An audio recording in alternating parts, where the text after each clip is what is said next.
All right, everybody worldwide, you're now tuned into Motivation and Confidence, where we help you do your daily best. And I'm your host, Tom Danger. Back this week with a new episode. And this week we're going to talk about, at episode number 42, self-teaching. How do you teach yourself? How do you stay engaged? In looking at continual goals of this podcast, you have to understand that you are your biggest motivator. It is all within you. It is all up to you. But how do you get there? How do you study? What time do you take aside to make sure that you are making sure that you're doing your daily best? Do you spend quiet time alone? Do you look at positive images, happy images? Do you listen to soothing sounds? Do you listen to other inspirational people? Do you listen to painful stories that make you appreciate the moment in which you live in? Right? I've hated school since the second grade. I've never liked school. I don't like being told what to do, when to do it, or how to do it. But I love to read. In a past podcast, I mentioned to you some books that I would recommend. But in addition to those books, I'm always checking out different articles. I'm always online looking for information, making sure the information that I'm receiving is accurate, that it has some facts based behind it, and that I'm not just reading something that's based upon someone's fantasy or theory. But what do you do to self-teach yourself? Are you making sure that you take the time aside daily to do that? Do you study people in your everyday? When you're at work, when you're at school, when you're walking up and down the street, when you're driving in your car, when you're on public transportation, do you pay attention to other people?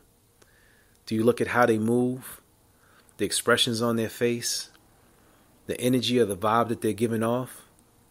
You ever wonder why some people are happier than others? When you really realize that most of it is just a state of mind.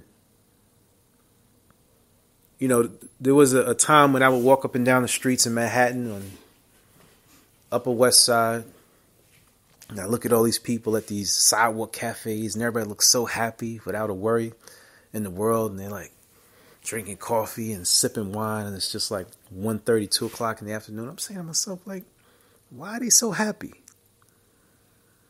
And just recently, I had a chance to experience that.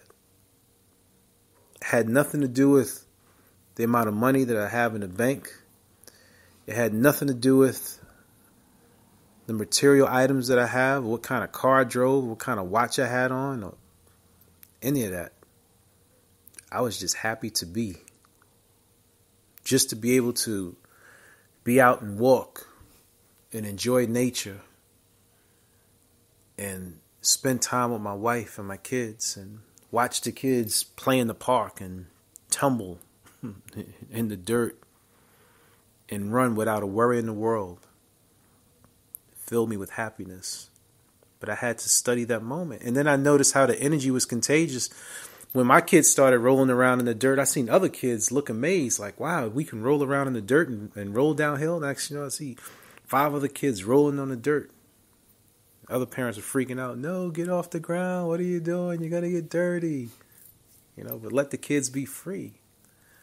I think as adults, we wind up putting the same restraints on ourselves because we lose the ability to be free because we're so stuck on fitting in, right? The images that we see in social media and TV and magazines and so forth, we think that that's the way we're supposed to be. We based our existence on someone else's perception because that's all that it is. And that in itself is self-teaching, to know the difference in what is reality and what is not, right? Because a lot of images are just made to make you think that it's something, not that it's actual reality, right? in taking the time to know and study and understand the difference, right? Listening to your body when you have certain aches and pains, when you feel tired, when you feel yourself coming down with the cold, when you feel yourself being stressed or angry or sad. What has brought you to that point, right? It's always good to keep a journal. When you wake up in the morning, write down what was going through your mind at night, or just take the time to meditate when you first wake up to clear your mind and prepare yourself for the day. Are you really self-teaching yourself? Let me know what you do. Hit us up, TommyDanger@gmail.com. Leave a comment below. We're also going to be on Spotify. We're on iTunes. We are on Alexa. And of course, we're on Spreaker. We're on SoundCloud, YouTube. And we have the Facebook page, Motivation and Confidence. So like, subscribe, and share. And as always, we thank you for listening. This is Motivation and Confidence, where we help you do your daily best.